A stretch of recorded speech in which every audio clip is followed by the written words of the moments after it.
मकर संक्रांत जवळ येत आहे. तिळगुळ घ्या, गोड गोड बोला, सर्वत्र हाच एक शब्द तुम्हाला ऐकायला मिळतो.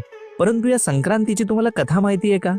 पुरातन काळामध्ये संकरासूर आणि किंकरासूर असे दोन भयंकर राक्षस होते. त्यांनी सर्वत्र त्रासदायक वातावरण निर्माण केले होते. त्याच्यामुळे सर्व प्रजा भयभीत झाली होती. तेव्हा प्रकट झाली संक्रांती देवी. पहिल्या दिवशी देवीने संकरासुराचा वध केला आणि लोकांना भयमुक्त केले. परंतु दुसऱ्या दिवशी किंकरासूर परत आला आणि देवीने त्याचाही वध केला. म्हणूनच पहिल्या दिवसाला संक्रांत आणि दुसऱ्या दिवसाला किंक्रांत म्हणतात. पण या दिवसाचे सर्वात सुंदर रहस्य म्हणजे या दिवशी सूर्यदेव मकर राशीमध्ये प्रवेश करतात. या दिवशी जुने वैर, राग, अबोला विसरून नातं पुन्हा जोडायचं असतं. तसेच तीळ मिश्रित पाण्याने स्नान, तिळाचे उठणे अंगास लावणे, तीळ होम, तीळ तर्पण, तीळ भक्षण तसेच तीळ दान असा 6 प्रकारे तिळाचा उपयोग केला असता सर्व पापांचा नाश होतो अशी मान्यता आहे. आपल्या महाराष्ट्रात सवासनी सुघड पूजून वेगवेगळी वाणे एकमेकींना देतात. घरी, देवळात हळदी कुंकू समारंभ केले जातात. आपल्याकडे तिळगुळ, तिळाचा हलवा, तिळाच्या वड्या एकमेकांना देऊन